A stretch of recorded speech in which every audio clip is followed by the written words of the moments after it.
Hi, Dan. Okay, welcome. Since it's 7:38, I know we're fighting with Sorry about that. technology, but I would like to get us going. Ed, I just want to check if it's okay if we get going, and then if members just join us a little bit delayed, we'll just note at what time they join us. Yes, that's fine. I would just I would only delay, if anything, the hearing, because if someone's not here during the course of the full hearing, then they really can't participate in the vote. So we have a few other items on the agenda. Hopefully, yeah, that'll just buy them a moment or two. Okay, so that said, let me begin.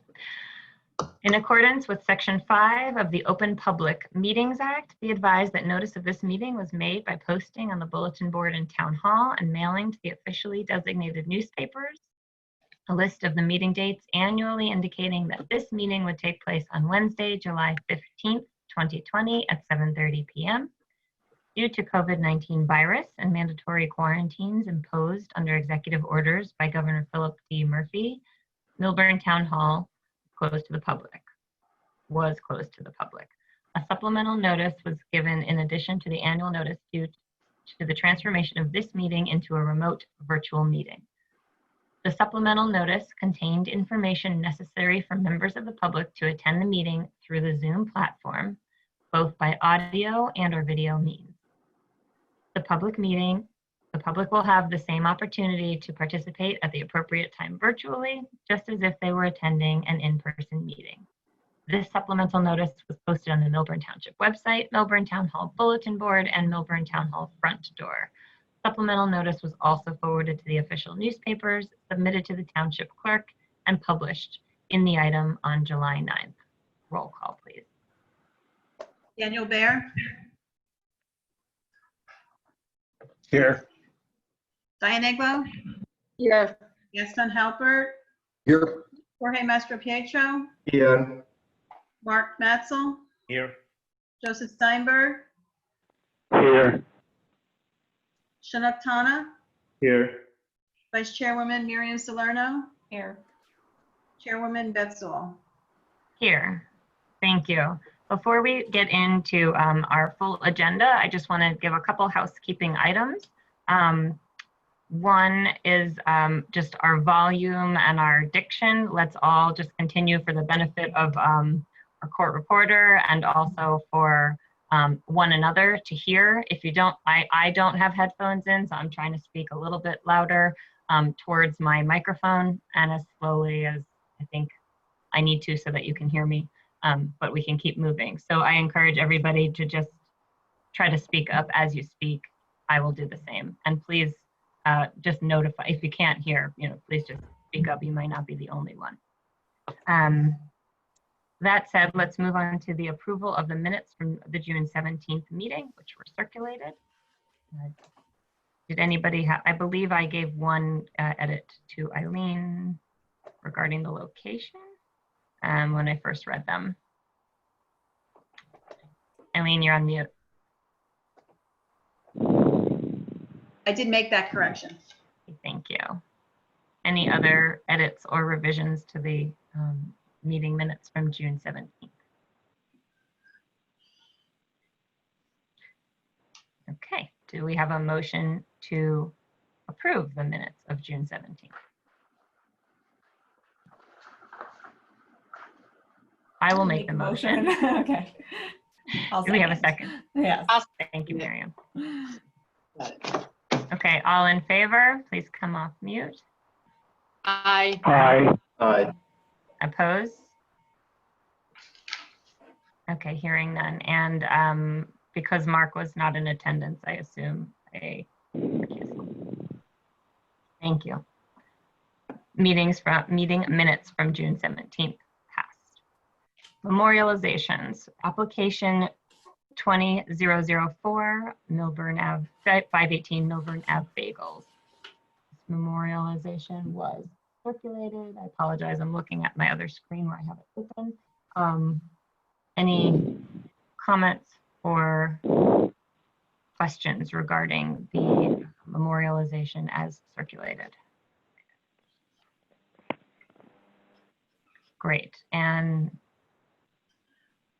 Eileen, can you read off the, read the roll. Eligible to vote on this are Daniel Baer, Diane Aglo, Gaston Halbert, Jorge Mastropietro, Joseph Steinberg, Miriam Salerno, Beth Zoll. Okay, of those names, would anybody make a motion to approve the memorialization? I'll make a motion. We can give the motion to Gaston, and Jorge, would you like to second? I second that. Thank you. Baer, Yes. Diane Aglo, Yes. Gaston Halbert, Yes. Jorge Mastropietro, Yes.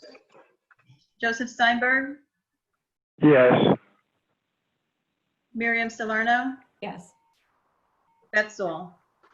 Yes. Great, thank you. Meaning the application 20004 memorialization has confirmed, passed.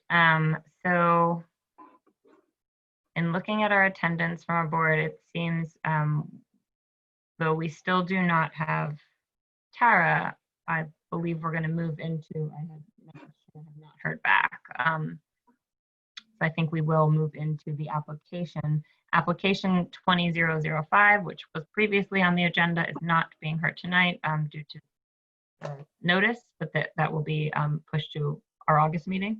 They are on the next agenda, yes. Great, thank you. Madam Chairwoman, we should announce therefore that there will be no further notice. Anyone here on the Canoe Brook Solar Partners LLC, application number 20-005, that will be carried to our next meeting, which is August. Actually, Ed, we're not able to carry them because they didn't put it in the newspaper. So, so they're renoticing everything. We will be renoticing. All right, so everyone who's here on that, they will be renoticed for everything, including the newspaper. Sorry, thank you. Okay. No problem.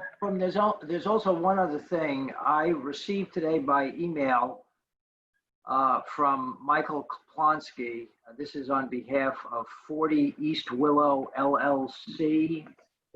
This was the minor subdivision application that we had granted back, I believe, just around when the pandemic started.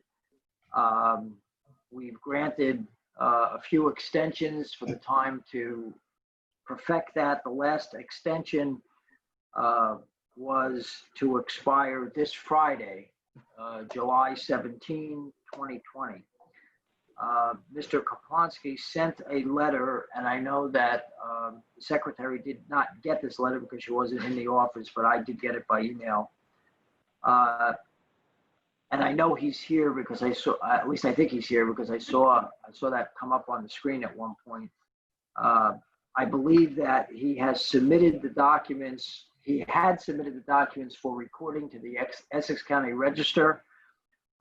They were returned. He did that electronically. They were returned because there was a minor modification needed to the affidavit of consideration. According to his letter, he made that modification and resubmitted the documents to the Essex County Register on Monday, this past Monday, July 13. However, and I'm reading from his letter and speaking with the registrar's office today, meaning today's date, July 15, they informed me that the document should be recorded no later than Friday, July 17, 2020. However, there's no guarantee that this will occur, nor is there any ability to force that process forward at a faster rate. And then he, again, I'll read from his letter, which encapsulates his request to the board tonight. In an effort to avoid waiting until August to obtain a retroactive extension in the event the recording does not take place, I respectfully request that the board grant a short extension of time in order to ensure that this process is completed within the time permitted and that the subdivision can be confirmed in accordance with the statute. If Mr. Kaplonsky is here and we can put him in, well, first let me ask, Madam Chairwoman, is the board or or can you ask the board if they're willing to modify the agenda slightly to consider this request in light of the nature of it and the timing of it? Fine. Do I need to pull the board or can I? I think you as chair can make that determination. I'm going to make the determination to permit him to come in given what you've just shared, which is, I guess, his testimony. Thank you. Good evening, Madam Chair, and thank you, Mr. Buzak, for that great introduction. Mr. Buzak sort of cut to the heart of the matter as he read from my letter. The documents that you all graciously approved and have extended are presently in front of the Essex County Register of Deeds. By the way, can you hear me okay? Perfect. Thank you. I always wonder. The documents are presently in front of the Essex County Register, and the lady I spoke with there today indicated that based on their 3 to 5 business day expectation that it should be recorded by Friday, but she has no way of predicting whether that will actually occur. And certainly if it does not occur, I would then have to write to you on Friday and ask to appear in August and ask you to retroactively extend the time, which I'm happy to do, but that seems somewhat inefficient under the circumstances. As an aside, Ms. David and Ms. Zoll, thank you for quickly turning those around. In speaking with the client's lender to get the rest of the documents we needed, they were absolutely amazed that we got this done. So that's a compliment to all of you who have managed to embrace technology and keep the board moving. That's you're doing a great job relative to some other communities that are not moving so quickly. Thank you. So at council, we can have a discussion, I presume. Can we just establish what the extension request date is so that we have it recorded properly? I would imagine no more than a week would be necessary, even if it doesn't get done Friday, Monday, Tuesday. I'm sort of in the dark myself. The first time they said it would be 3 days and it ended up being more. I'm not optimistic that Friday is going to actually be Friday, Sure. but I can't imagine that it would take more than an additional week. Great. Okay, So so that we following would, Friday would be July 24th, I believe. yes, next Friday is the 24th. Okay. I turn to my fellow board members or look at you on my screen. If anybody has any thoughts, concerns, or comments, you're welcome to make those at this time. Okay. Can I say something? Can Yes, we do go the ahead. extension until our next board meeting, just in case something happen again? Instead to do just for a week, to do for the whole month? Is there any problem with that? Right, so your Because recommendation otherwise is, they have to, if they don't, for any reason something happened, we are not going to have a meeting until the following month, so at least they have the whole month.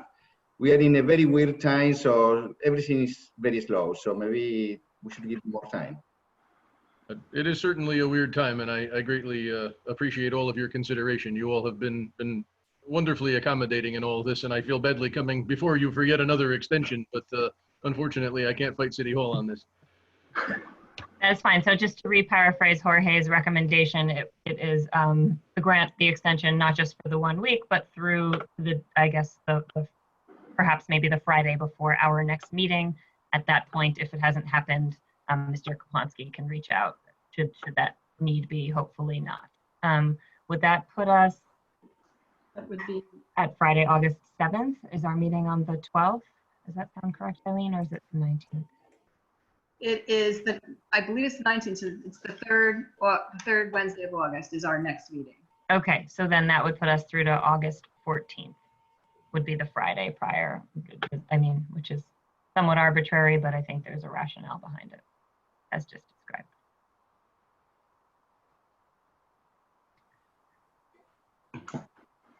Okay, so I'm happy to make a motion. Ed, please correct me if I'm misstating it, to grant the extension for the, well, I'm gonna need you to tell me what it is so I get it correctly. It's for the perfection of the subdivision granted by the board.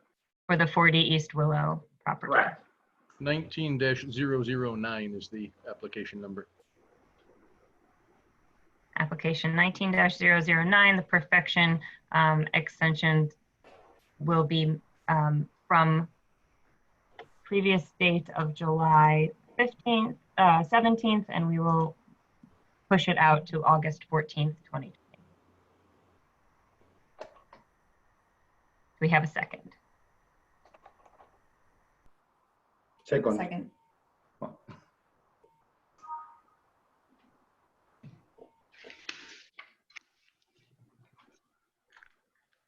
Who can vote on this, Ed? Anyone who was at this meeting today. Okay. No, can anyone hear me? This is Joe Steinberg. Yes, Joe.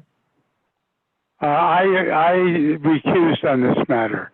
I want the record to show that I'm still recused. Thank you.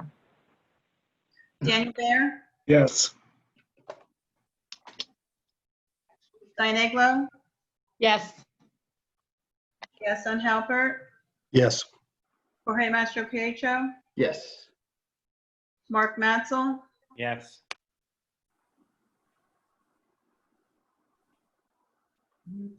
Shanab Tana,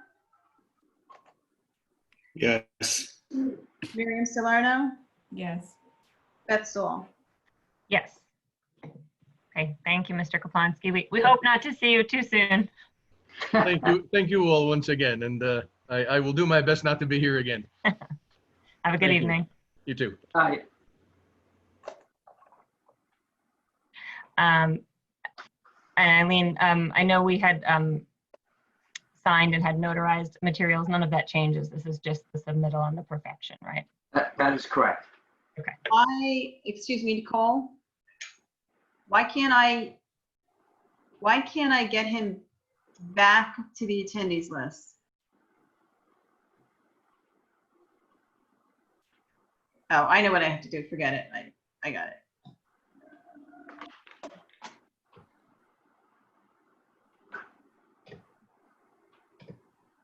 Where is he? Michael Kaplonsky. There we go. Sorry, Michael. Goodbye. Thank you, Eileen. Awesome power that you have, isn't it? Okay. Now I need, all right, who do I need? Thank now? you. So now we're going to move on to application 20006, Jenny Yu. And I believe that's probably most of our attendees are regarding this application. Yeah, I have Rich Keller, who is the professional, and I'm believing Miss Jenny is the Jenny Yu. I'm assuming that's who that is. Is there anyone else, Rich? That's It, just the two of us. Okay. And then if everyone who's participating in this, who's going to be a witness, would just raise their right hand so I can swear you in. Do you swear affirm the testimony you're about to give in tonight's Zoom meeting to be a truth, the whole truth, nothing but the truth? Yes, I do. Jenny, are you there? Yes, yeah, I'm having, can you guys hear me? yes. We can hear you. We cannot see you. Yeah. I don't know why my camera's not working. On the Yeah, low, there's a, you may have to start video. Yeah, that's what I did. I don't know what's going on. I'm so sorry. okay.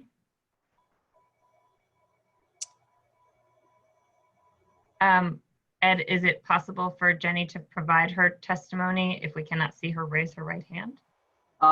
Yes, Ms. Yu, did you take the oath that Mr. Fishman had given earlier? Yes, I do. Okay. We can proceed. Okay, then for the time being, don't worry about your camera, if that's okay. Are you able to see us or no? Yeah, I can see you all very well. Okay, great. Okay, then I think we're gonna we'll do our best and we'll go with the flow on the technology. And I do note there is one other name in the attendee list. I just want to ask Mr. Keller, is that? Oh, sorry. That's okay. Mr. Keller, is that somebody you're intending to?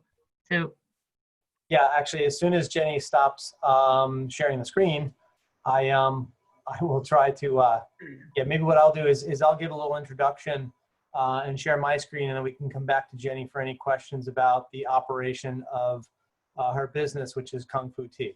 Yeah, so, but I apologize, I'm not making myself clear. Before we begin, I see there's somebody named Susan Crawford who may be an attendee from the public. I didn't know if that's somebody you're anticipating and would like in this meeting. No, she's not part of our application. Okay, thank you for clarifying. Sorry about that.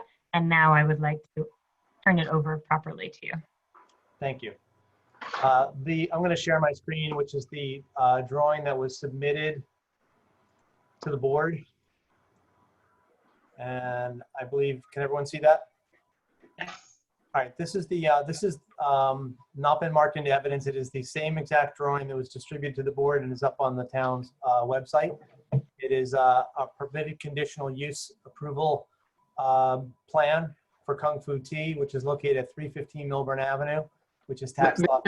Mr. Keller, let's mark this as Exhibit A1, and Eileen can mark her copy for the official record. Very good. And when you refer to it, please refer to it as Exhibit A1 to the extent that you can remember that. Yep.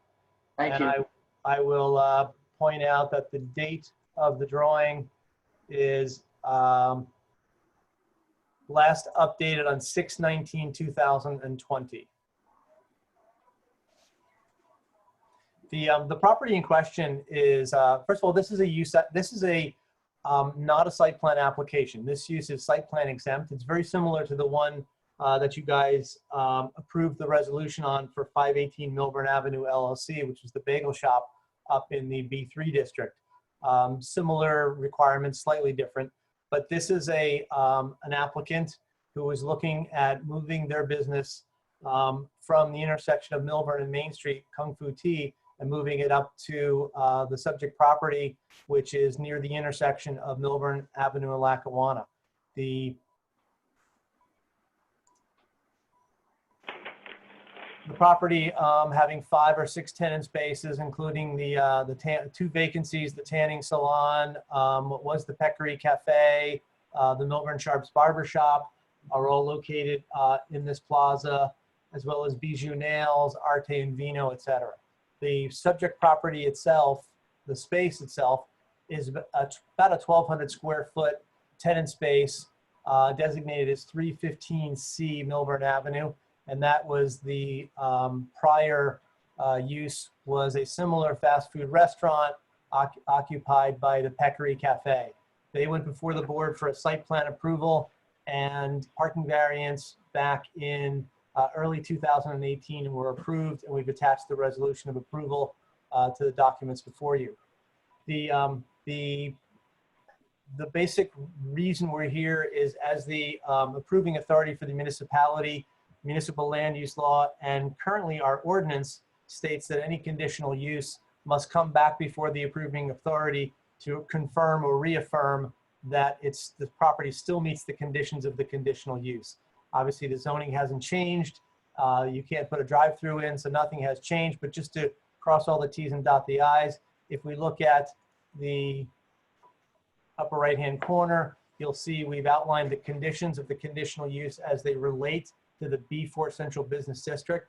And first is that the minimum distance from the fast food building to the nearest residential use in a residential district must be at least 125 feet.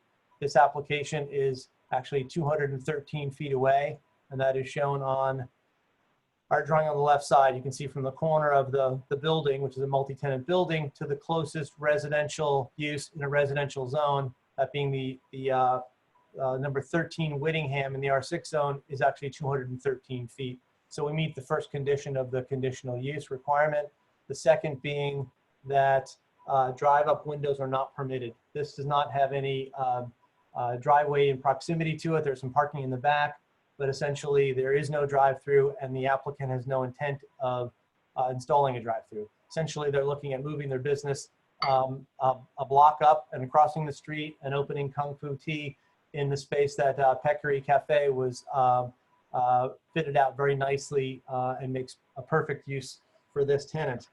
They are not required to get site plan approval. It's basically the same business that is now up in the downtown. So there really is no change in deliveries. They'll continue to deliver here. just as they deliver to other restaurants in the area. Garbage goes out in the back. There's one parking space in the back that's attributed to the Peccary Cafe where the owner can park. The only difference in this application, and if we go to the resolution of approval for the Peccary Cafe back in early 2018, let me just zoom this down a little bit and move this over. The applicant was required at that time, they got a use variance, and let me find, I thought I had it highlighted, but one of the conditions was that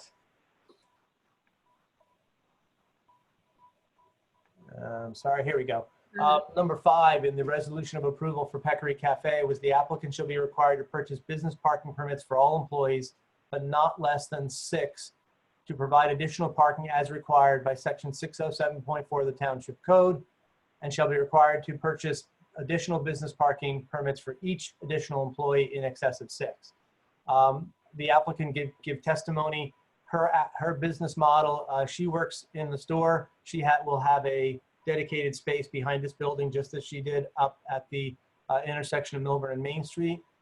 She'll have 2 employees most of the time. Occasionally, between 3 and 3:45, she'll have a 3rd employee. All of those employees are high school kids. It's one of the things that Jenny believes in employing high school kids as a job that they can walk to or ride their bikes to. So the maximum amount of employees would be 3. There is a parking space assigned. So the only thing we would ask is that, contrary to the Peccary Cafe approval, is it would be unreasonable to ask the applicant to purchase 6 permits. The original intent was to purchase parking permits for all employees. It does have the caveat, but not less than 6. So we'd like to have this board amend that for this applicant. And I guess what I need to do, and this is part of the application. It's all been distributed, but I'm assuming you want to call this A2? The resolution itself, we can do that, yes. Okay. So this is A2. This is the resolution of approval for Peccary Cafe, and it is dated February 7, 2018.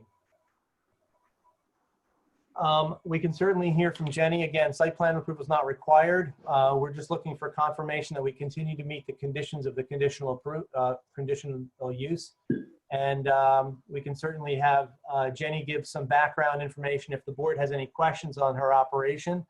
But again, technically, we're not here for site plan approval. We're here just for the board to confirm that we meet the conditions of the conditional use and to modify the parking requirement for parking passes.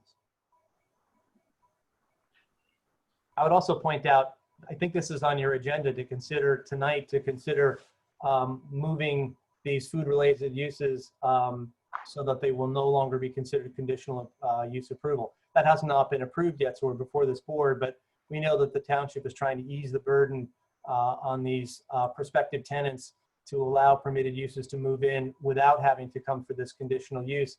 If that were the case, Jenny could have moved her business in here with just a building permit and not been required to come at all, because again, we are site plan exempt. We're only here for the conditional use approval. Thank you, Rich. Appreciate that context. Okay, there we go. Sorry, refreshed. That said, does anyone on the board, and then apologies, Rich, before we open it up to the board and the public for questions, can we step through the professional report? Reports, plural. Yeah, let me bring them up here. I've got them, thought they were on my desktop a second ago. Hold on 1 second. I think engineering, I apologize, I'll be there in a second. Let me know if you want me to share it on my screen. No, but I've got them. I'll have it somewhere. Okay. So if I go through the professional reports, the forester had no concerns. I'm sorry, the engineer had no concerns. The forester had no comment on the application. The fire department required the usual Knox box and CAD files. I believe there's already a Knox box on the building, but if not, the applicant will provide one. We'll meet with all of the requirements of the fire marshal. Yep, we'll meet all those. With regard to the police, they had no concern. Mr. Phillips, as the planner, did sort of provide a project description, did indicate the requirements for the conditions of the conditional use. He does say that the applicant should provide testimony regarding the nature of the business operation, hours, etc. I did call him and he said technically all of this stuff is really superfluous because it's really not the purpose of coming before the board. They're not here for site plan approval. So trash pickup has already been handled in the back.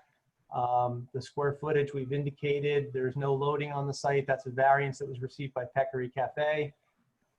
And again, reiterates that a parking variance would not be required because we're not increasing the amount of off-street parking from the prior application. The tenant has not chosen any signage yet. They do recognize that, and Jenny will attest that any signage will be consistent with the ordinance, and if it's not, she recognizes they'll have to come back. So that addresses all of the professional comments. Thank you. Okay. We will note that you will comply with the fire marshal's request, or the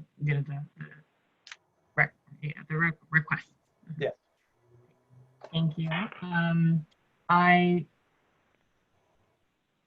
will open to the board. Anybody have questions for Mr. Keller, or if they have questions for the owner, we can have her respond to those as well. I have a question. If the board does not have any, I'll be the last. So why don't you just, I'll hold my question or my comment.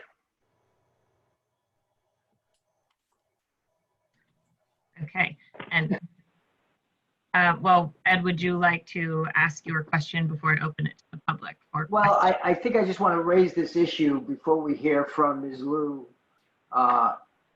Ms. Yu in regards to the application. And it's really something raised by Mr. Keller with regard to the other item on our agenda related to changing the ordinance to eliminate this type of use as a conditional use in this zone and in other zones. If I recall correctly, and I guess let me ask the question, Mr. Keller, I believe you had testified in the prior application last month that the number of parking spaces is based upon the square footage of the use, not upon tables, not upon employees. It's based solely upon square footage. Is that correct? That is correct for this use. It's in our ordinance, the cafe requires one space for every 35. Cafe requires, fast food requires one space for every 35 square feet of gross floor area. Okay. In this case, it's actually 34.3 spaces is required, which rounds up to 35 spaces is required. And that's the variance relief that was received by the Peccary Cafe. And there's a number of issues that arise. First of all, under the ordinance, the B4 ordinance with regard to parking, there is a requirement that says, as Mr. Keller, I believe, testified, that if there is no increase in parking as a result of the change of use, and in this case, there is no increase because the basis for the calculation has remained the same. We're still in the same 1,200 odd square feet. Then there is no need to deal with that effectively. Whatever parking was permitted or required before would continue. But then it does say that the current owner should be purchasing, if there are business parking permits to be purchased, that the new owner should purchase the same number of parking permits. And there's a strange provision, and I don't have the ordinance itself in front of me, but I do have the report of the planner. And it says that, let me just find the site. I didn't mark it as Mr. Keller, I thought I had it highlighted myself. It says, additionally, any existing requirements for the provision of off-street spaces, including requirements to provide municipal parking permits, which may have been previously approved by the board having jurisdiction, shall continue in full force and effect unless modified by the parties thereto. Now, that's a little strange language, but I think what it means is unless modified by the board based upon the applicant's request or the applicant's testimony. Here, I believe we're going to hear from Ms. Yu that will confirm Mr. Keller's representations regarding employees and the number of employees and the type of employees that she has and so forth. My point after that long-winded introduction is that if the ordinance that is now on the books is effectively changed based upon a later action of the board and the township committee, whereby this type of use no longer is a conditional use, the board will likely not see these kinds of applications again. So I guess my point is that if there's a reduction from 6 parking spaces, business parking permits to 3 or 4 or 2 or whatever it may be, this may well be the last time that happens. And that will then set the standard because unless, the ordinance changes and parking is calculated on some other basis, parking continues to be calculated on the size of the space, that will be the new standard that will apply here. So I don't have an answer as to what is a preferred way to proceed, but I did want the board to just recognize as we go forward a little bit, this may be the last time we're going to see this application and in the future other applications. So for example, with regard to the one we approved tonight, we said that they would continue the same number of business parking permits. That will continue. And if this ordinance passes and that type of use never comes before us, when there's a substitution in that structure with the same use, there'll still be whatever, I forgot the number of business parking permits that will be purchased, but that will continue.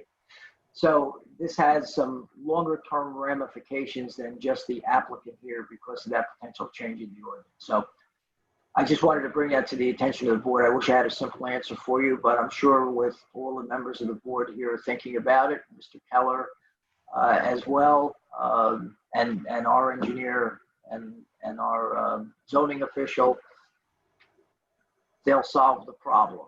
Yeah. May I ask a question? Yes, you may ask. So Ed, are you saying because the last business had 6 parking permits and this person would, if we agree, only needs 3, in the future, the same example, the person would be forced to buy 6 if they need it or not? No, I think that if we change it to 3, then 3 will become the standard. For this one particular spot? For this particular location, that is correct. And if Ms. Yu goes to a different location, hopefully a doubling of the size somewhere, and someone else comes in of a similar kind of use here, it would be 3. So with regard to the peccary, for example, we said, well, you needed 6 because I believe that was based upon the employees that they had. But we're not going to get the opportunity, we the board won't get that opportunity in the future if this ordinance that is being reviewed by the board tonight is ultimately adopted by the township committee. These applications will no longer come before us. Okay. Thanks. I'd like to give Rich the opportunity to respond because it was sort of Ed's question before we carry on the discussion. But thank you for clarifying that. Oh, I think Mr. Buzak is correct that in reading it through section 607.4, the waiver of parking requirements, it does say that the number of previously required permits would stay in effect. So if you reduce this from 6 on this property, it will go to 3 and that will stay with the next use unless there's some caveat. In the instant case, and I would point out, having been in Peccary Cafe a number of times, I think I was one of the few clients there, only because they were one of my clients. But they never had more than 3 employees on that site. They never had 6. It was always 3 because that's the appropriate amount for a 1,200 square foot cafe. They had kind of delusions that they would grow to be much bigger and do much bigger public events. But regardless, it is true. We're looking at the fact that the governing body, because the ordinance states that unless modified by the parties thereto, states that because we had to come for this conditional use, the silver lining is we can hopefully get the parking spaces reduced from 6 to 3. But as Mr. Buzak says, the problem you may face is that the next tenant that comes in may actually need 6, but you would have no way enforcing 6 on that tenant unless something else is done. I don't know how to handle that. I think that 3 is the more appropriate for this, especially because you have one on-site space behind the building, but we would defer to the board. It is a work in progress. I have actually found, based upon my clients such as Live Breads, as well as the former Squirrel and the Bee, the owners of these businesses actually end up buying more permits than is required. They buy what's needed to run their business. And so it is somewhat self-correcting. Maybe there are a few people who try to get away without it, but anybody who wants to run a successful business that I know actually has more permits than this board has required them on an as-needed basis. But it's really for the board's consideration. I don't think you're setting a precedent on the ordinance, but you are setting a precedent on this property if you reduce it from 6 to 3. But we think it's appropriate for a 1,200 square foot use. I think the 6 was actually a little high. And David Hu, the applicant for Peccary, agreed to it. But I think it's actually a little high. But we defer to the board's judgment. Thank you. I think if it's okay if I pause us there, and thank you. I think just as a reminder to the board, we are not the code enforcers. We are the, so speak, let's leave the discussion of how many permits actually get purchased the first year, subsequent years, what will happen in the future. That's sort of, yes, we are setting the stage for what happens, and that's important for us to focus on. Beyond that, I think that's not the discussion for this forum, but I do appreciate it and think it's good to raise.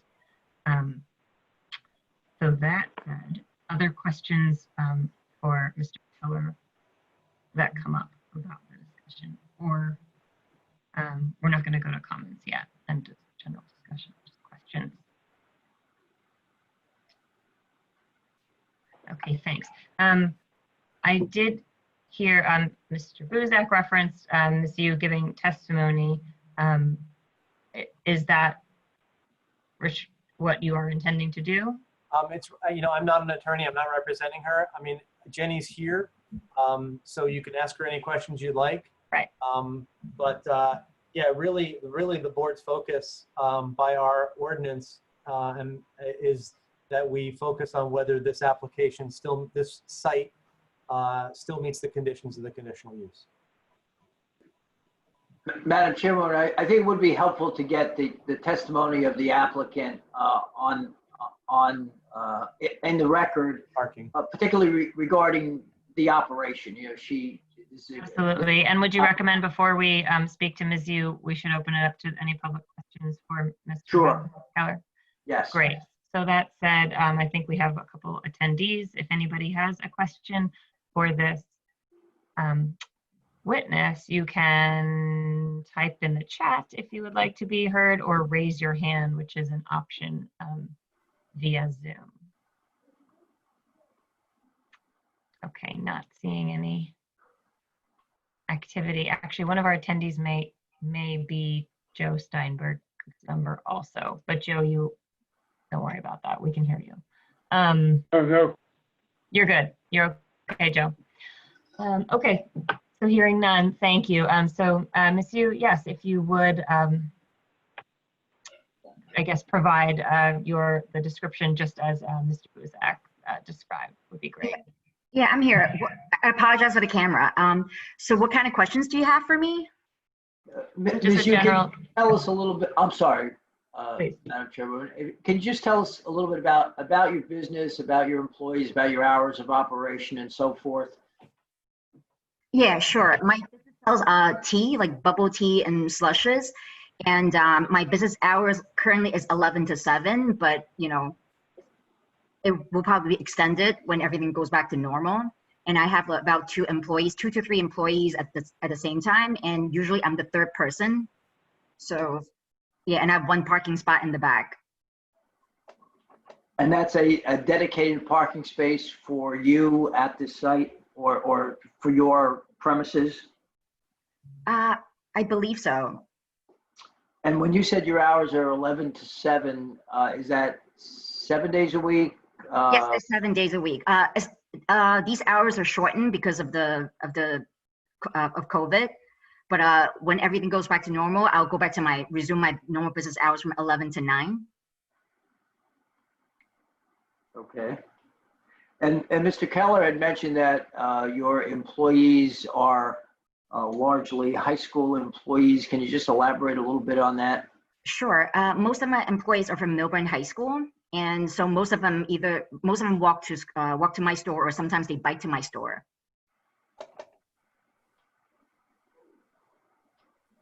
And can I ask if any do drive? Do they just park somewhere locally? I'm sorry, one more time? If any of your employees do drive, do they just then find street parking otherwise? I have a spot in the back, so sometimes if somebody drives, like, then they can like park in my spot. Okay. Do you foresee, Ms. Yu, the expansion of the number of employees that you have, given the operation that you have and your experience in operating that type of facility? No, I'm trying to keep my payroll like under control, so it's going to be about 2 to 3. Thank you. Same as my current operation. And with regard to loading, deliveries of material, of goods, product, and so forth, how does that come? Usually I get a delivery about like 1 to 2 pallets every 5 to 6 weeks. And they come through to the front door, or they can come through to the back. Thank you. You're welcome. Thank you. And does anybody else on the board have questions for Ms. Yu regarding operation or other questions? Okay. Does any member of the public have any questions for this? Oh, Joe has joined us via computer. Please. Anybody have any questions for this witness?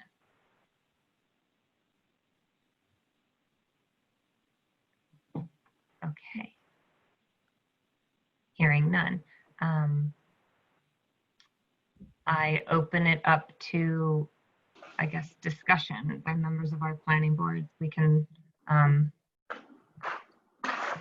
see where everybody is at, and we have this quandary. It's not the first time we've had this scenario. Hello, Joe. Welcome. Thank you. Good to be here, finally.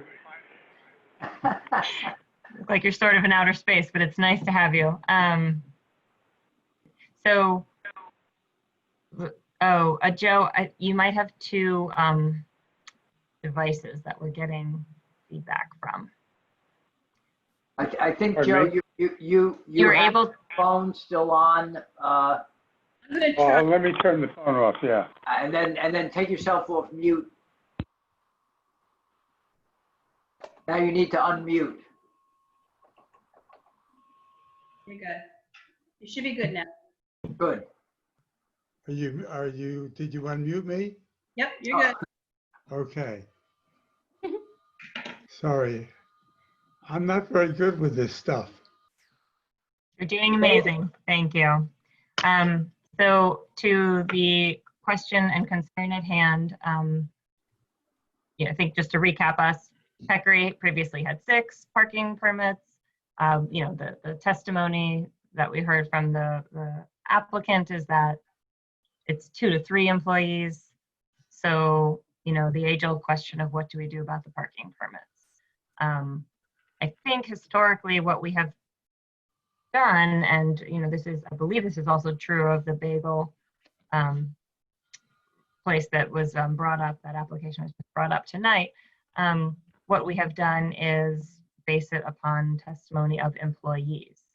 Ed, is that that's not fair to say entirely, because there's sometimes square footage requirements and it should be per applicant. But in this type of use, based on this testimony, you know, it's an existing in-town business owner who knows how her business does function. So I think you're accurate. I think the board's focus on all of these applications that we've had over the last several years after the township adopted this ordinance regarding parking has been focused on the number of employees and business parking permits, because logically, those are the ones, it's the employees who would utilize the permits. You're not going to be standing at the door handing business parking permits to patrons and say, here, go park in the, you know, in the municipal lot or the municipal garage. So I think. And further to that point, I believe this discussion has also come up. In order to purchase, and Eileen, perhaps you can confirm this, in order for an owner to purchase a parking permit, there needs to be like a license plate number, or is that not accurate?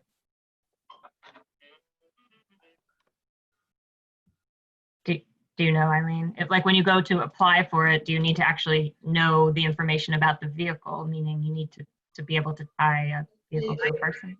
I don't know how, I really don't know how the business parking permits, I don't think I think you can just have them on, like, I don't know that you have to necessarily pay for them if you don't have a car that's using it. That's really run through the customer service department. I'm not Separate. how that runs. Okay. Okay, thank you. Okay, so I open it up for discussion.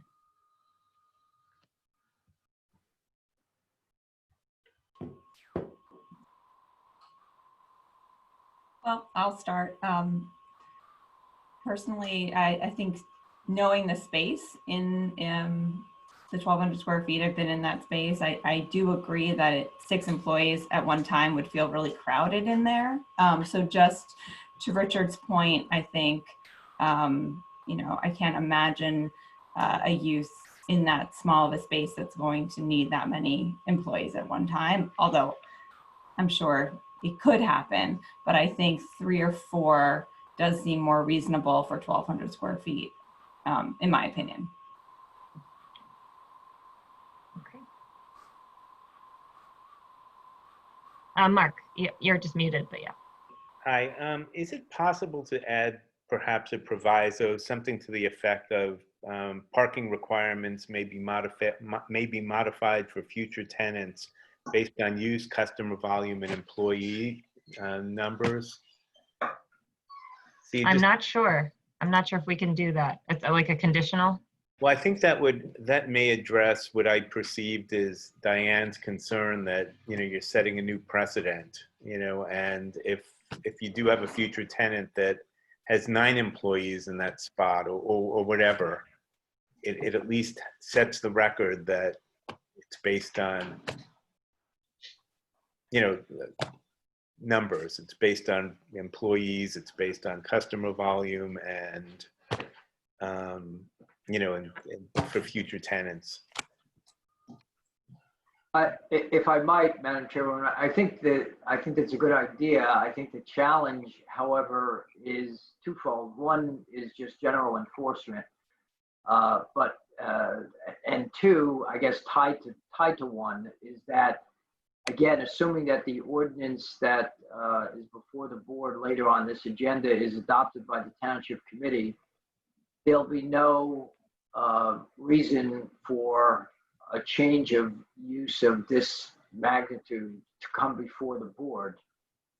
So there'll be no one to make that determination, or there'll be no application pending before anyone that would trigger a review of, you know, that particular use. And I don't know if it was Mr. Keller or others of the board who may have commented about this. You know, sometimes we try to properly deal with these issues and impose conditions and, you know, try to get all the I's dotted and T's crossed. And sometimes you have to have a little faith in the people that are in business in the municipality, you know, and those who, if they have 7 employees and they don't find any parking spaces, you know, I would think they're, and I believe Mr. Keller testified to this, at least from his experience, that, you know, they're gonna have business parking permits. You know, they want patrons, they want employees, they don't want employees to take up patron spots if there are spots for them. If they want to keep their employees, they want to accommodate some of their needs. So, you know, I mean, sometimes our hearts are in the right place, but some things you just have to leave out there, I think. And again, that's not my decision, that's the board's decision. But, you know, based upon what the township's doing, they seem to be relaxing some of these requirements to allow these types of uses, for example, to not have to go through the process that we're going through now. So anyway, I throw that out. Thank you. Yeah, I mean, I think you're right. What you're getting at is just maybe sometimes just go and let the invisible hand, you know, find the market balance, as it were. Getting us back to coming hopefully to a positive conclusion. So, Ms. Yu, your testimony or your application was that there would be a willingness to purchase 3, have 3 as the number because that is the intended number of maximum employees. Am I interpreting that correctly? Honestly, none of my employees own a car, so I don't see a use of a business parking permit. Okay, sorry, I'm just going to reference where I was in that So application. can I ask something, Ben? Yes, Jorge, you may. So it says, I'm trying to understand how this works. So once we approve 3 parkings, what does it mean? That she needs to buy 3 parkings permit? And she That's what it would. buy, and what happens if she wants to have 1 more employee in the future? She cannot buy any other parking permit? So let me rephrase restate your question to make sure I understand the question. You're asking if we include 3 as this magic number, 3 parking permits are required. You're asking, could she ever purchase 4 in the future or 5? 4, 5, 6, whatever she needs in the future, yeah. Absolutely, I believe this is a minimum. So that's the minimum, that's not a maximum. Correct. Right. Okay, so I kind of agree with what they said before. I think everybody wants to keep their employees happy. So if they need to purchase more parking permit, they will. So I don't see an issue right now about this. That's my personal opinion. I feel that even now we are asking her to buy 3 parking permits when she doesn't need it. So it's also an extra expense for her, for the business. I feel that anybody who has a business will make everybody happy, employees happy. So that's my opinion. So I'm okay with the 3 parkings and that's it. Thank you.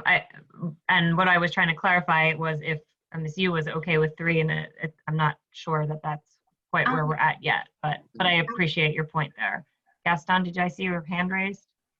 Yeah, can I get a clarification as well? So if somebody that has a permitted use goes into the building as a tenant, are they still required to buy, let's say, 6 parking permits?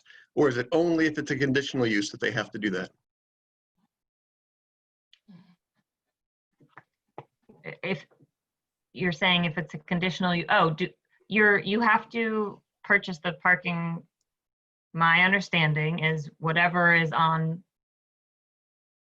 the most recent, approval of any site plan for that property. So if you are on approved use, you inherit, any of the conditions that had previously been stipulated for that property. Is that accurate, Council? I think that's correct. I think it's correct. It's a good question, first of all, and as you see the evolution of the process, and you see that the deeper you get into the weeds, the more the more bogged down you get. You will recall that when most of you on this board started out, we were hearing site plan approvals for all changes of uses, or I think all changes of uses. And this parking issue came up every time. The loading space came up every time. The parking spaces came up every time. Variances were sought repeatedly. And you know, we got into sort of the mode of dealing with these very specific issues on an individual basis because we had applications before us, and we did that. The township took the step some months ago, or maybe even a little bit longer than that, to eliminate the need for site plan approvals. So these changes of uses, for the most part, and there may be a little caveat here and there, but for the most part, the applications that used to come before us when we deal with all these issues of variances, parking and so forth, no longer came before us. And, you know, they do what they do. And candidly, I don't know what they do, but they do it. And we certainly don't have anything to do with it or control it or regulate it or impose requirements and so forth. That left this conditional use requirement. And interestingly, and I know Mr. Steinberg and I have had many conversations about this, but the land use law, the municipal land use law, irrespective of what the township ordinance says, which is, by the way, consistent with it in this case, but the municipal land use law says that any application for a conditional use has to come before the planning board because it's up to the planning board, not the zoning officer or anyone else, to make the determination that the conditions set forth in the ordinance for conditional use have been met. Now, why the land use law says that, I don't know, but it says it, and it's said it for the last 40 years. So anytime a municipality wants to put a use in the category of a conditional use as opposed to permitted use, it's supposed to come before the board. And so now we've been having these applications as the last vestige, so to speak, of these changes of uses, because in this case, they happen to be conditional uses.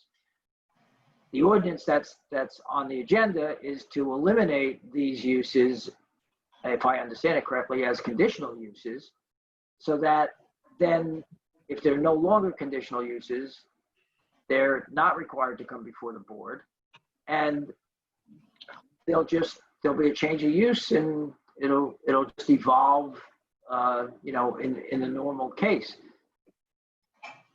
What we're dealing with now is, okay, what's the vestiges of what we've already done in the past?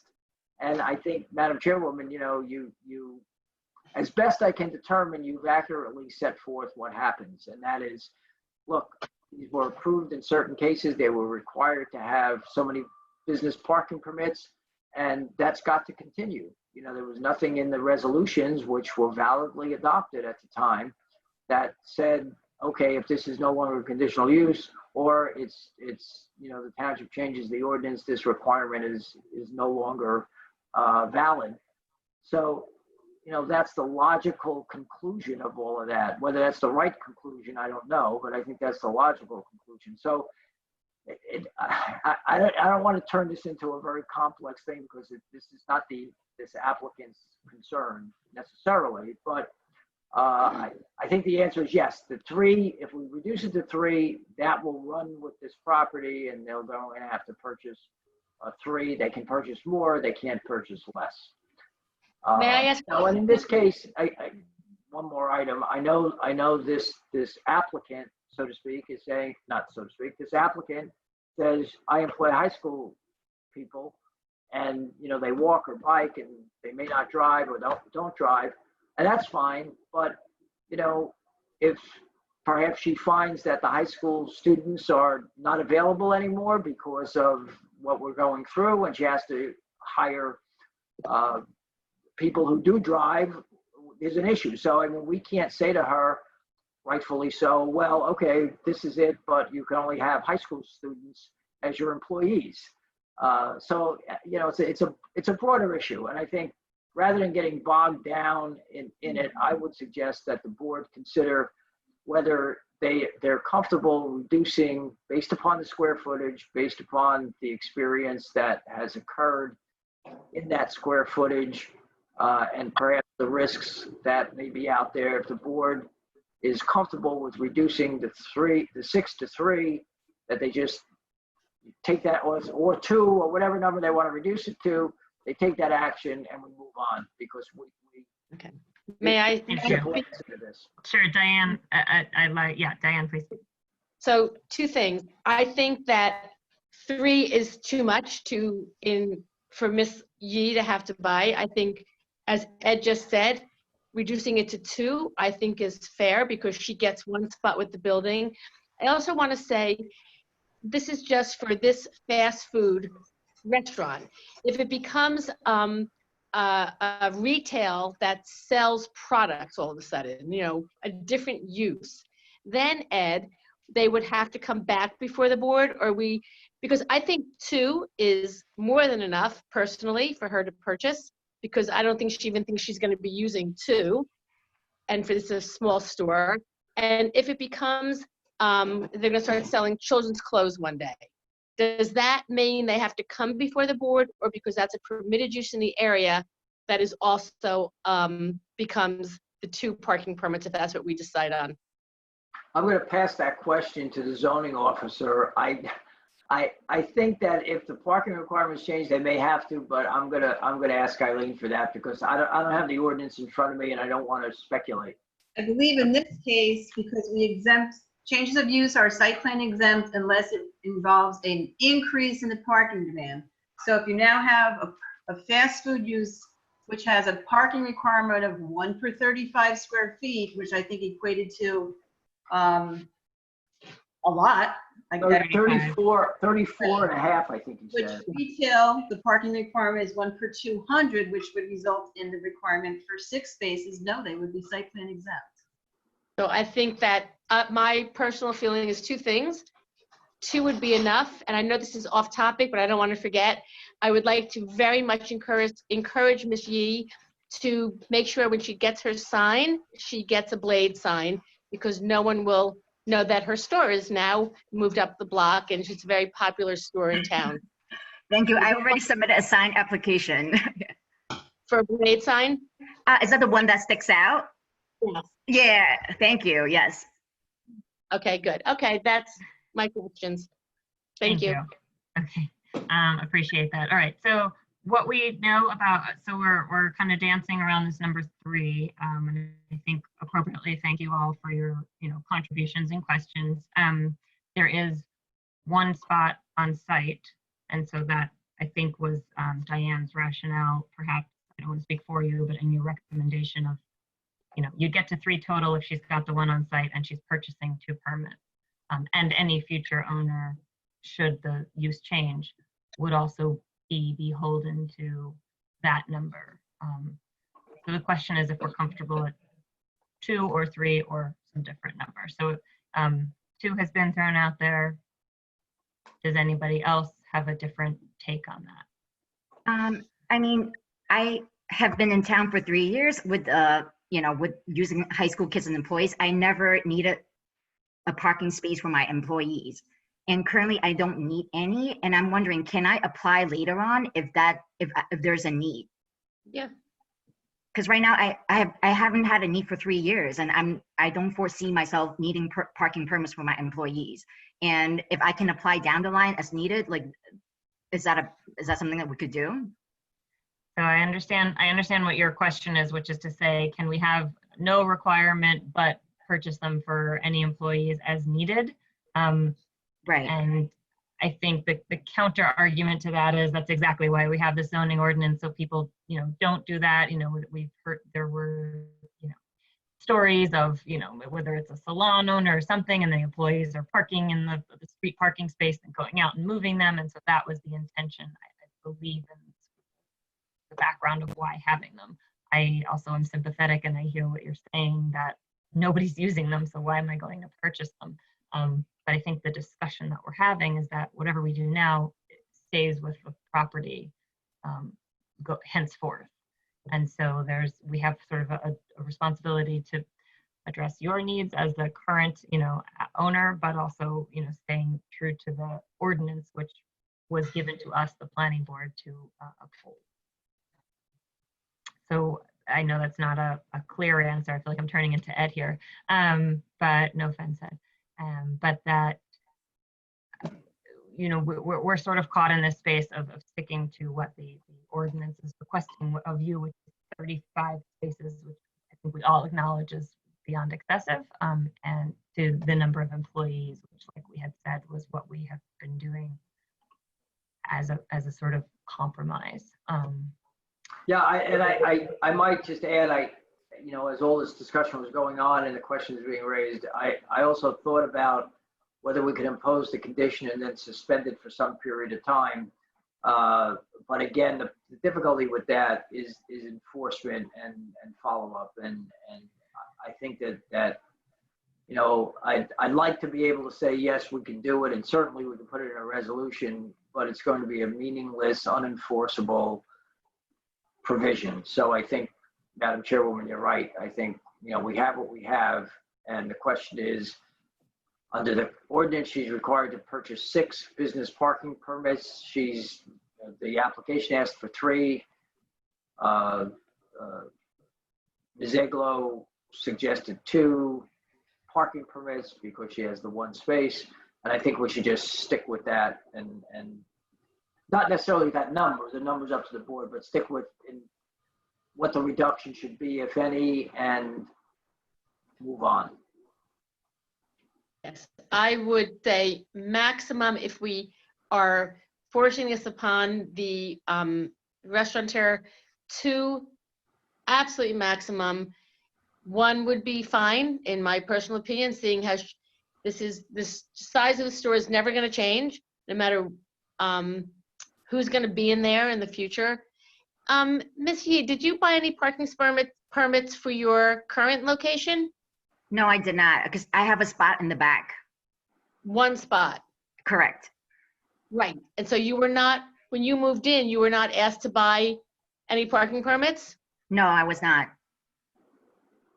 But it would be possible if you went back and found the site plan for your block and lot. It's very possible that there is a stipulation of a certain number, and that issue, as I was saying before, is enforcement.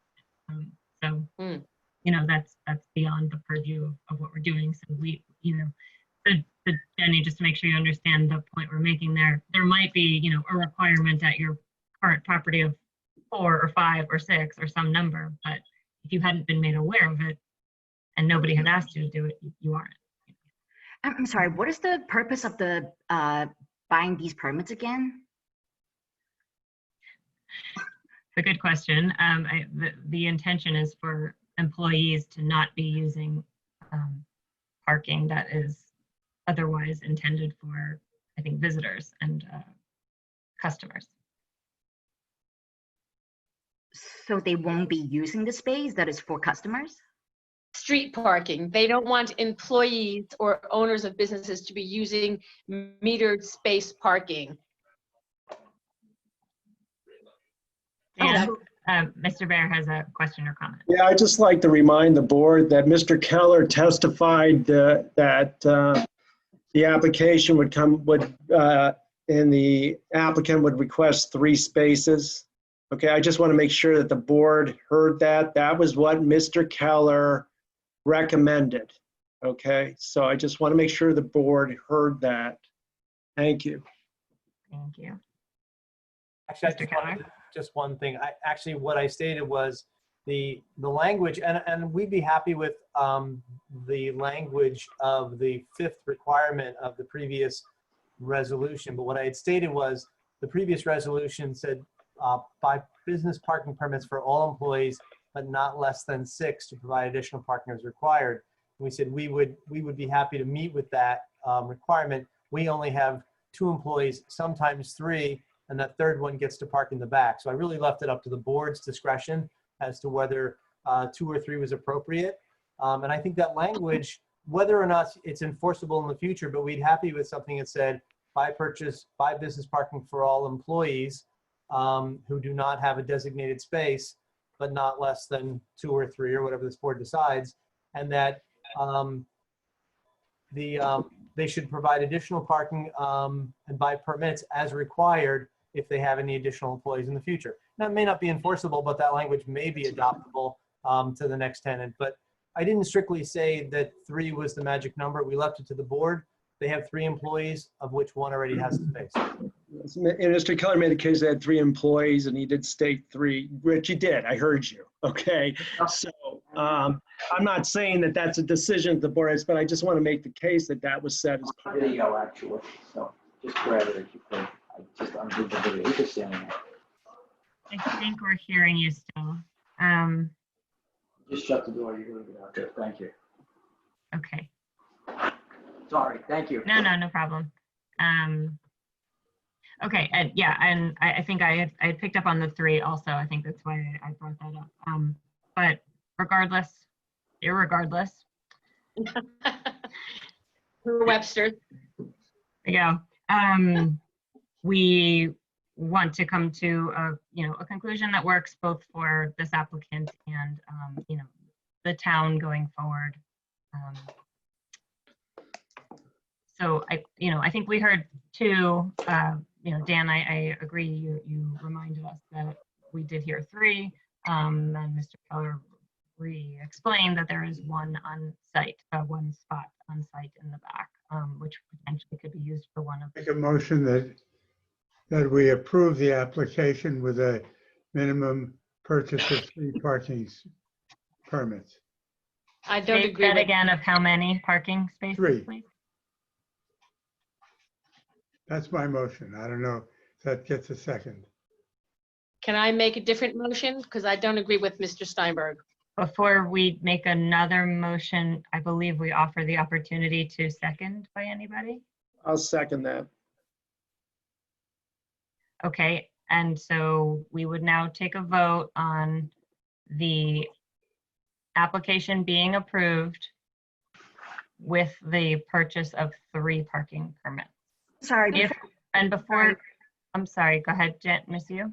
Yeah, I'm sorry, you can't see me. And so before I take a vote, I was just wondering, like, I am buying these permits so that my employees can park off the streets?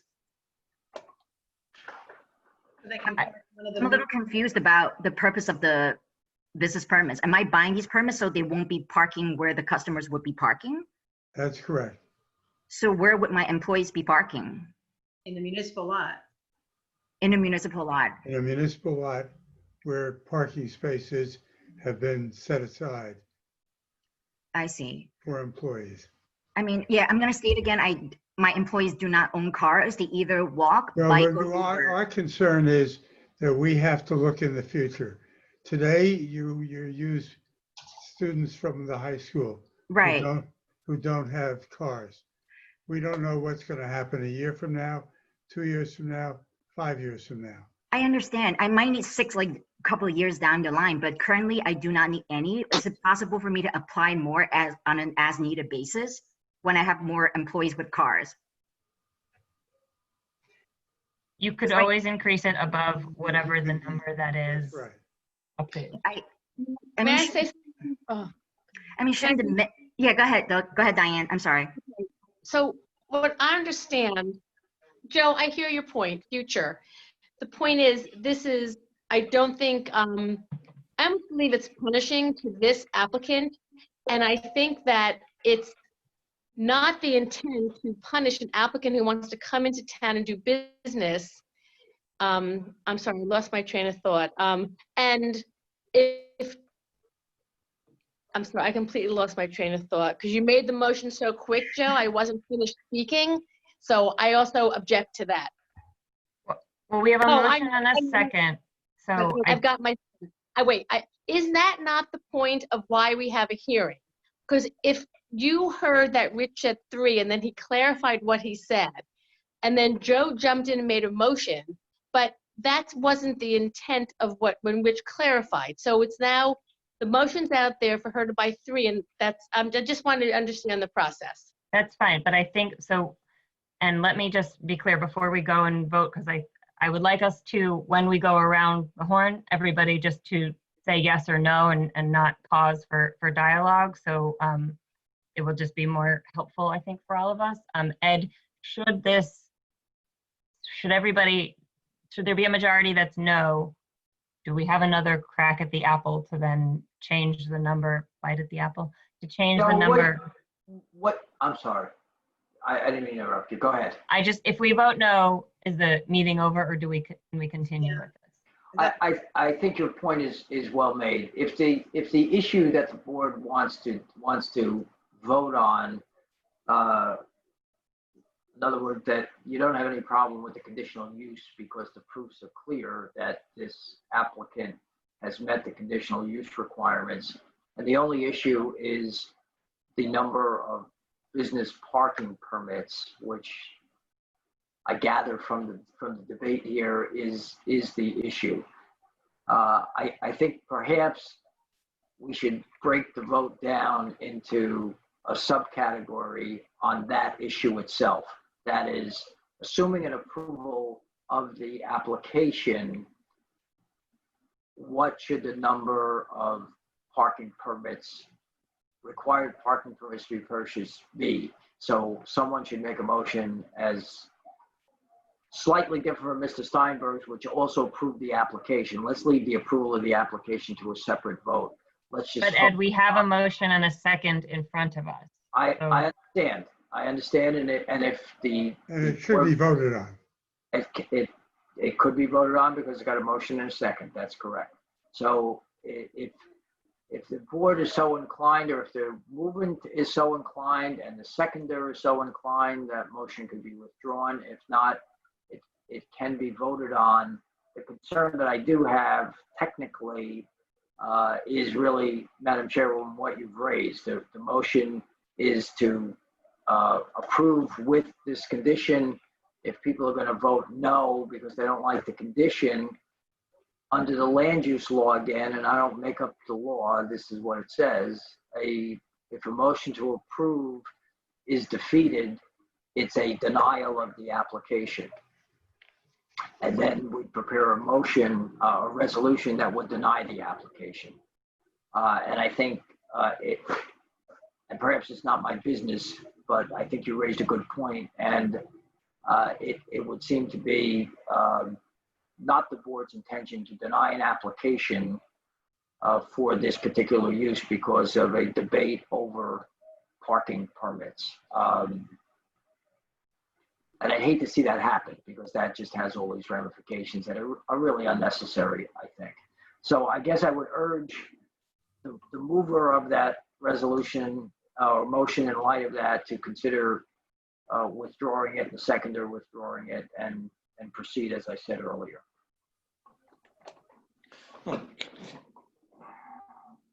Okay. I don't want to give you agita. I'll withdraw the motion. Who seconded it? I will urge whoever seconded it to withdraw the second. I'll make a new motion that we approve the application. Let's leave the parking to a separate vote. Thank you. That's fine, and I would only add to that, Mr. Steinberg, the condition to comply with the fire marshal's report and the police report, which said they should purchase, I believe, the same number of parking permits. So comply with the report, subject to the vote on the board with regard to the number of parking permits. Correct. Okay. I would second that. Daniel Bear, Yes. Diane Aglo, Yes. Gaston Halbert, Yes. Jorge Mastropietro, Yes. Mark Matzel, Yes. Joseph Steinberg, Yes. Chinook Tana, Yes. Miriam Salerno. Yes. That's all. Yes. Thank you. So I'll make a motion that the application approval should be subject to the purchase of a minimum of 3 parking permits, employee parking permits. Can I say something? Let's see if there's a second. just wait one moment, please. I'll second that. Dan Bear seconds it. Daniel Bear, Yes. Diane Aglo, No. Gaston Halbert, Yes. Jorge Mastro Pietro, No, I don't think that we can ask for that. I think we need to get the Just business. say yes or no. Just yes, no, thank you. No. Yep, thank you. Mark Matzel, Mark, you're on mute. Yes. Joseph Steinberg, Yes. Chinook Tana, Yes. Miriam Salerno, Yes. Beth Dahl. Yes. Okay. Here it is. So, Miss Yu, I know you were looking to speak there, and I know that although this is the conclusion, of the board, I hope you can see, yes, your business interests and your actual, current demands and needs, but also that we're beholden to the letter, of the ordinance that was given to us, and that is what we have been attempting to try to adhere to, not just for today, but for the future, going forward. So, and I know we can't see you, which makes this even harder. I know, yeah. But I just want to give you, although we do have other business tonight, I just want to give you an opportunity, if you would like. I feel better about allowing you to speak. Sure. I just didn't understand how that minimum was determined. I mean, I try to explain to you my business model where there is not required. I do not need 3. So I just can't see how that minimum was determined. I mean, Right. I'm going to be buying like 3 permits with nobody parking in those spots. And I understand, and I do feel, I feel compassion for that and empathy. Know that the ordinance, the way it's written, is a space for every 35 square feet. If we said, okay, we're just sticking to the ordinance and it doesn't matter because that's what it says, so we're sticking to it, then you'd be purchasing 35 spaces, 34 and a half. But that's why we're here, right? I mean, that is. That's what I was trying to say. What is the purpose of having testimony? And I am very disappointed in this, that everyone voted yes, that this particular applicant, who explained herself very clearly, has had a business in town for 3 years, moved up the street, and is now going to buy 3 permits that she will never be using. And I'm just very disappointed, and I'm just putting that on the record. Okay. Can I Thank ask something? I don't know if I can ask something. We are. I know I opened this can of worms. I'm gonna just let me allow everybody to speak for about 30 seconds, but I don't want this to become a big dialogue. I just I want know. to understand this. So where in the zoning ordinance there is a minimum parking requirement? Because I'm trying to find that.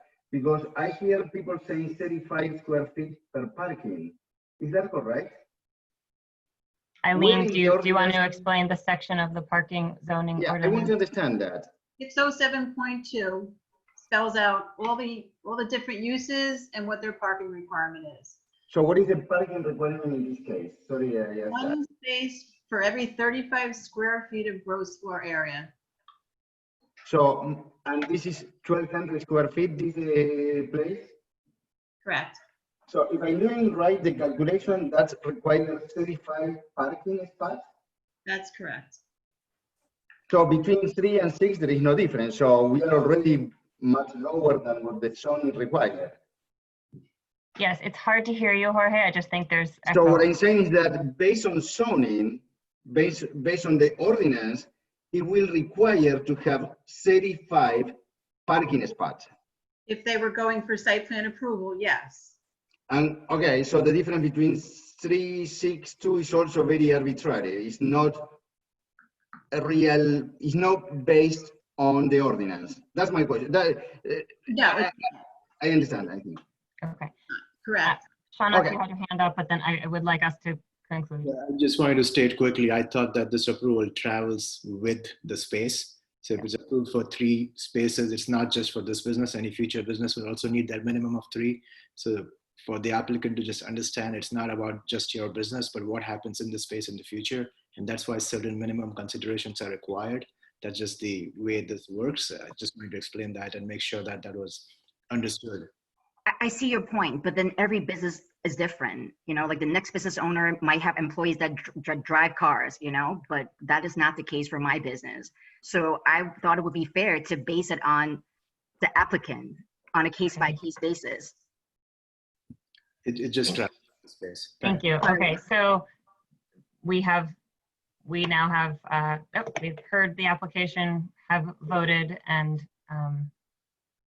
we are now concluding the hearing on this application. Are there any other applications on the agenda for tonight? There are no other applications, but there is an item of new business to discuss an ordinance. So to Mr. Keller and Ms. Yu, thank you, and Good night. Good night.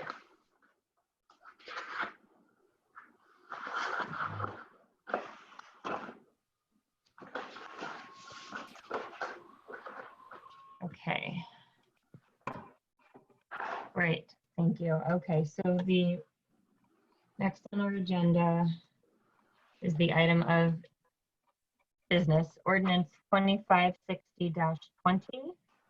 We received it digitally on Monday. An ordinance amending and supplementing sections 606.6, 606.6.1, 606.7 of the development regulation. We all get copies of this? We received electronic copies in our email When? Monday. on Monday, I believe. But it's not on the agenda. It is on the it's on the revised agenda, which was circulated Monday, along with this. On Monday. Joe, would you like me to forward that email to you, or is that not helpful? I'm just gonna grab my cell phone and make sure. I don't remember getting it.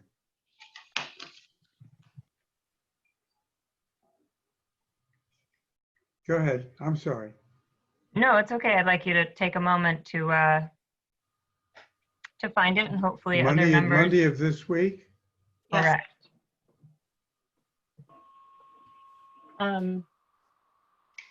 So this came to us with, Sorry, it was sent on Monday because it was introduced on Tuesday.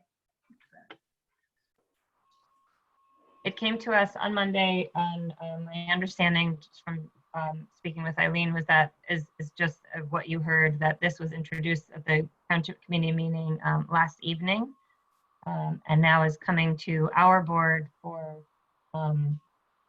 determination of consistency with the master plan, or lack of inconsistency with the master plan, as it were.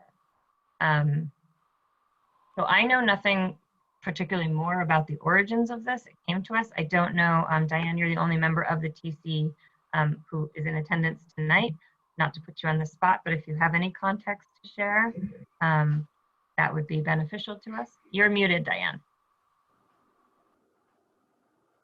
That was a doctor calling on my house phone. I had to just quick switch phones. So I did miss the very beginning while I was plugging in my cell phone, which was dying, and my house phone was ringing. Will you just review what you said, please? I'm sorry. Sure. All I've stated so May far. May I ask a question of council before we go any further? I'm looking at all my emails on Monday. I have two of them from Eileen that I've seen so far, and I haven't seen, I've looked at every one that I got on Monday, and I got two from Eileen. Neither of them said anything about this new matter. But I want to ask the council, if the agenda that appeared in the newspaper did not contain this item. I don't put the agendas in the newspaper. I'm asking council, is it appropriate for the board to deal with this issue? The board certainly can modify an agenda itself. Under the Open Public Meetings Act, there's only a requirement that an agenda be provided, not published, and it's provided to the extent known at the time it was provided. So I think, yes, this can be heard tonight. even if it was not on the agenda that some of you received originally, items can be added to the agenda. Right. I only, let me make a caveat to that because I made a very broad statement. Items can be added to the agenda provided that there are no prior notice requirements such as application. So an applicant can't walk in and say, okay, here's my application tonight, and the board say, okay, that's fine, because there are statutory notice requirements that would have to be met. And I've looked through all my emails on Monday. I don't see one. So I'm going to excuse myself from any discussion on this item. I'm unprepared. I did not get an email with respect to this matter, nor am I familiar with either the nature of the matter or the particular language of the proposed amendment. So I'm not going to participate. Okay, that is fine. I just forwarded to you. It came Monday morning, but you are entitled to recusal as such, of course. If it is helpful, I can share it on the screen. Is anybody not in receipt of it that that would benefit? It's 2 pages, and it includes strike through on generally conditional uses in restaurants, fast food, retail food establishments, and proposes moving those uses within B2, B3, and B4 zones, moving those types of uses from conditional to permitted principal uses. That is essentially what the takeaway that I have is. So Diane, that was sort of the intro I had given, and then I was asking because you were at the meeting or may have more context on this particular.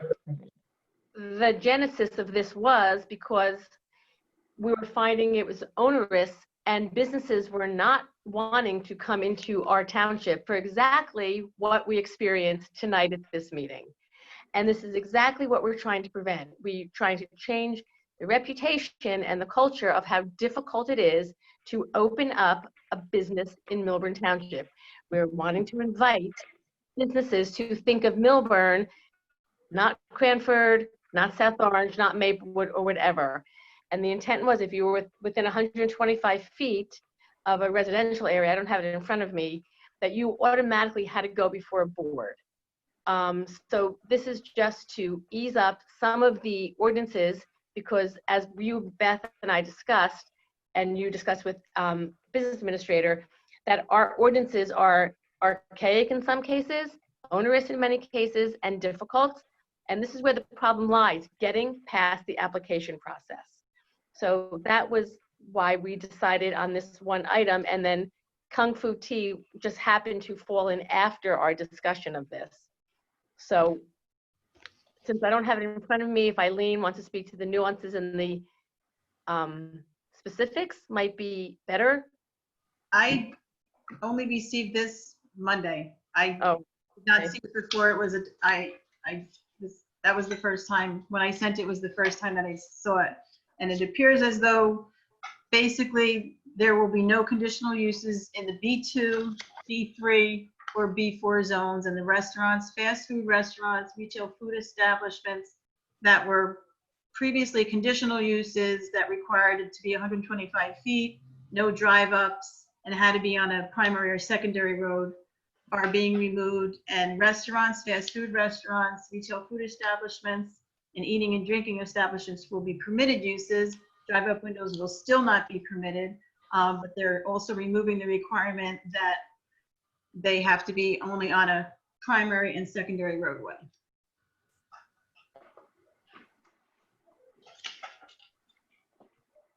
So an example, is it called Bocconi, the restaurant that just opened up on Upper Millburn Avenue? Well, they technically didn't open because they didn't have a permit.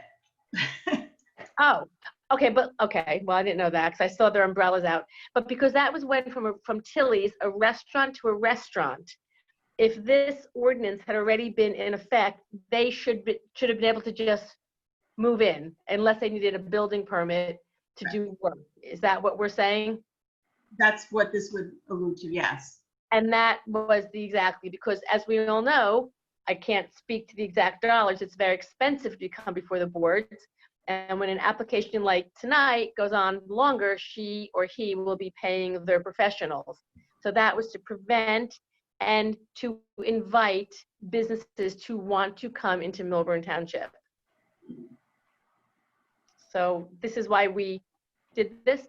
And yeah. Thank you. Okay, so I'm putting it on the screen. I don't know if that helps or doesn't help anybody if you otherwise have it open, but at least we're all looking at the same item now.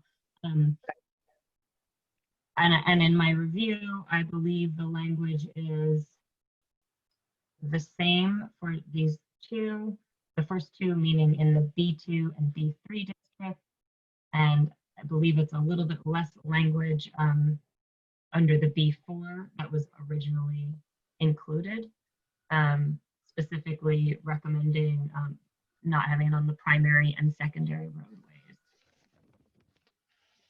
And I think that's just because what it was existing in the B4 zone.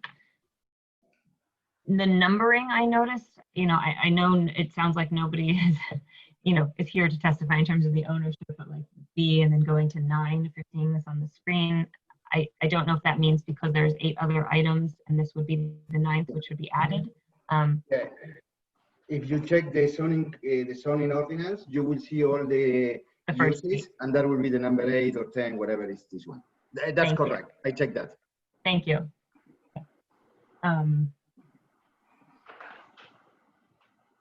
Yeah, so that's the intent. I'm right.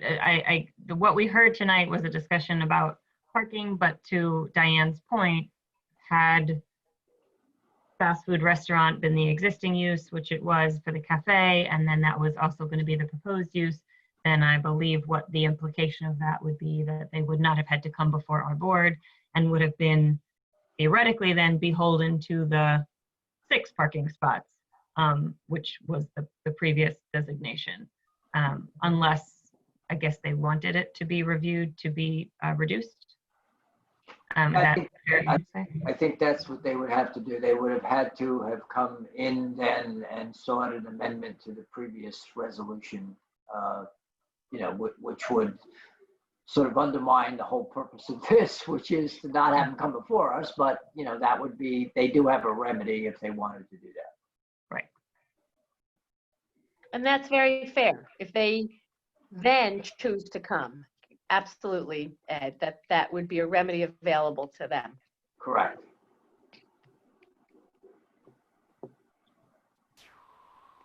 Does anybody have comments or concerns about what this is proposing to do? Which is not regulating whether or not these items are uses, it's just stating whether they are permitted or conditional, which then triggers the review mechanism by the planning board. And I guess I can also add, this is a follow-up to what we did last year, saying retail use to retail service, you did not have to come before the board. I mean, we're trying to update these things piecemeal, and it's something that we've discussed, having a full review of many of these ordinances on the books. But in the meanwhile, we're just finding the ones that have been the biggest hit that are causing glitches for potential businesses to come into town. I think this is a really good change. So I think it's a lot cleaner and more efficient for businesses to come into town. Yeah, I don't have any problem with this. I think this is good. Madam Chairwoman, you began this discussion by outlining why this ordinance is before us. And while our discussion is certainly appropriate generically, the end result of this discussion is for the board to make a determination as to whether this amendment is consistent with or is not inconsistent with our master plan. And secondly, to make any other recommendations if the board has any with regard to this ordinance. So those are the two goals that we have to come out with at the end of this discussion. We do not have anything, I believe, from the planner looking at the master plan and making any recommendations. So this is going to have to come from the board itself. And I certainly did not go and look back at the master plan to see if there's any inconsistencies with regard to this this provision. I would just like to say, and this is just, if you look at 606.6.1, they didn't strike through conditional uses, and that would actually, there are no other conditional uses, so that would also have to be struck through if I'm not mistaken. B2. I see. Right, This, they didn't Yeah, strike that right there. Right, and I don't know about, yeah, they didn't, that was probably just an oversight because I noticed that they struck it out in B2 and B4, but for some reason not in B3. So I just looked and there are no other conditions. That is the only conditional use. B3. Right. Now, will the remainder, for example, in B3, there's an E, so will that be renumbered as D, or I'm confused as to what happens to everything behind the condition? Maybe that's left it in there. I don't know. Yeah, I think that's really for the codifiers eventually, and they'll either put a bracket next to D and say reserved and keep E as it is, or they'll just eliminate D and change E to D. Okay. So one item I think maybe would be appropriate for us to discuss is, there was this provision of, being a distance of 125 feet or greater from a nearest lot line of a single family dwelling in a residential district. I think the intent I'm projecting was to keep, these businesses, potentially fast food businesses or restaurants, separate from single family home neighborhoods so as not to encroach. I think there are locations where there are borders of our residential neighborhoods, that about B districts, right? That's just the nature of it. And so sort of ensuring this natural buffer. I think that was the original intent. Looks like they're proposing to remove that. And I guess we as a board should evaluate whether that feels consistent, inconsistent, doesn't reflect the master plan or the direction, provided. Well, I think it would be a question for us only if that 125 feet distance requirement came from a specific intent in the master plan. If that's not the case, I don't think it's up to us to comment on that particular requirement for now. Sure. I guess the reason, and that's a good point, I think the reason I think of it is I definitely know some of the goals in our master plan are to maintain character of neighborhoods. That definitely came up numerous times when we did the re-examination. Whether having a restaurant located within 125 feet of a single family home ruins the character of the neighborhood, I'm not judging that, but I'm just trying to think where that came from, tying it to the master plan, and should we consider that? Well, to your point, Beth, if you can go back to the 60s and the 70s when I was in high school, there was the Glenwood Sweet Shop, Luncheonette, where, I don't know, Tilly's wound up. So that was there forever and ever and ever. And that is right up against those houses. So I cannot say and agree that maintaining the character, having a restaurant there would change the character of that neighborhood, because the Glenwood Sweet Shop was there forever. And then of course the Squirrel and the Bee is there, and then Tilly's was there. So I do not see that this would be inconsistent with maintaining the character of that neighborhood, or a restaurant that might wind up on Millburn Avenue, let's say on the post office side, which is probably within 125 feet of the houses on, I can't think of the name of those streets right now. So I do not see that this would be inconsistent historically in town. Well, and Great. Thank you. I'm inclined to agree, but I just wanted to bring that up. Go ahead, Mark. yeah, there's got to be a reasonable expectation that if you're living in a downtown location, that's why quite often people move to downtowns, and that's why there are a lot of youth that have a penchant and desire to move downtown, to be near a restaurant, to be near a bar, whatever it is. But you're making that decision, so there's got to be a reasonable expectation that, you know, that businesses are within 150 feet, you know, potentially of your downtown residents. Mm-hmm. Yeah, absolutely.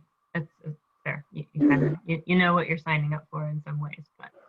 Oh, and let me add that there's a pizzeria and the Indian takeout on Chatham Road, which is also has to be within 125 feet of those houses. So I can't imagine. And then also people live on the back end of Glenwood by Wendy's. So yeah, I cannot see that this is at all inconsistent historically with town. I've got a quick question, and this relates to preclusion of drive-up windows. And right now, I don't know if you've been following the pandemic hit parade, but there's a swine flu strain with human pandemic potential that's coming out of China now. It was discovered in pigs, and we're expecting it to potentially reach, according to Science Magazine and a number of other periodicals, to potentially reach it. And drive-up windows are becoming very popular now because they basically, you know, enhance your ability to be able to distance. So I'm just asking, you know, are we looking at potential trends when we're doing these ordinances? And Mark, I understand where you're coming from, and I see what you mean. I think this is like talking about the Dunkin' Donuts drive-through. You know, it would definitely have a change in the impact of encouraging more driving into the downtowns, using built space differently. So I think that is a bigger discussion. Not necessarily not worth having. I think it's potentially worth having, and obviously seeing how, you know, this pandemic and future potential pandemics and resiliency planning takes shape on the built environment. But I think the intention of this for our use here is thinking about how we want our, you know, streetscape to feel. And I think not having the broken up lots, you know, building frontages with these drive-through loop arounds, I think is the intention of this. Keep that like small town feel, you know, the walkable downtown character is my interpretation. Yeah, that's not for the discussion of this at all. That was not the intent of this discussion. But I mean, Mark is allowed to certainly raise it. Oh, Sean, no, if I want to, yeah. But no, you're in right. the future, we might have to address that in the future, even in our town hall, having a drive-up pay window. But right now, that's not for now. that's not the future, it's the present. So, yeah. No, I know, but we're not reconstructing. So let's allow Shawnok to make his comment or question. The question in front of us is this consistent with or not inconsistent with the master plan? And I have a question for council. If we don't have our planner's view on that question, do we typically get our planner's view on such matters in front of the board?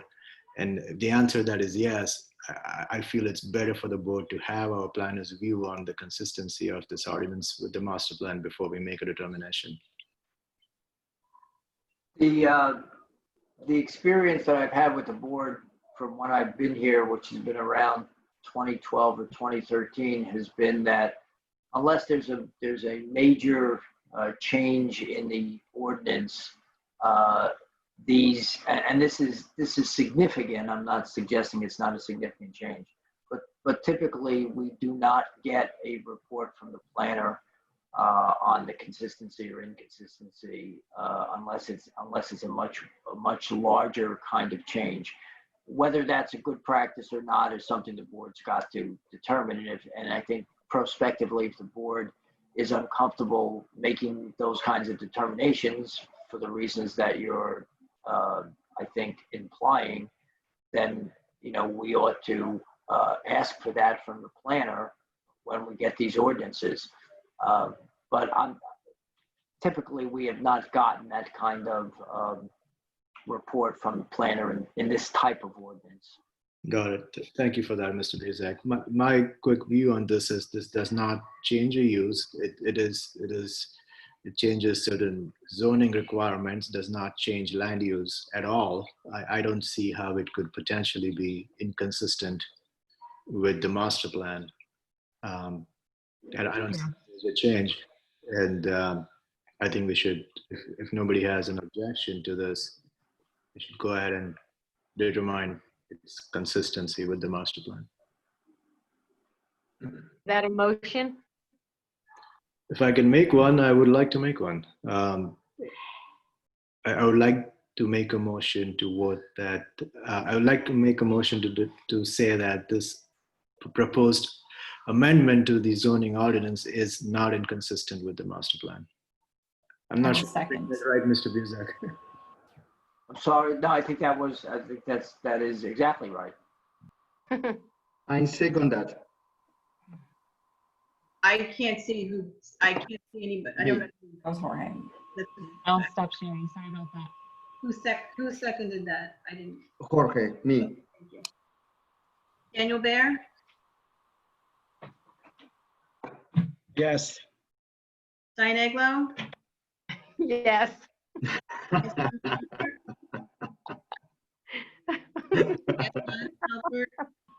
Yes. Jorge Mastropietro, Yes. Mark Matzel, Yes. Chinook Tana, Yes. Miriam Salerno. Yes. That's all. Yes. Great. So that means that we will now pass this back to the Township Committee, stating not inconsistent with master plan. I think we would like to just remind them, you know, to sort of do the grammar proofing, whether it's, you know, additional, and make the recommendation or the observation that numbering should just be reviewed. I would like to think, like to Ed's point, that they will probably do that. Yeah, I think it's fine. Okay.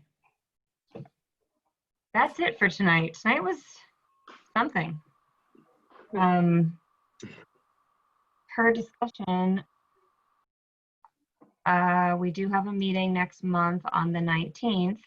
But before doing that, does anyone want to make a motion to conclude tonight's meeting? So moved. I will second. Tonight's meeting is over. Thank you for your patience, everybody. Thank you. Thank you. Thank you. Good night.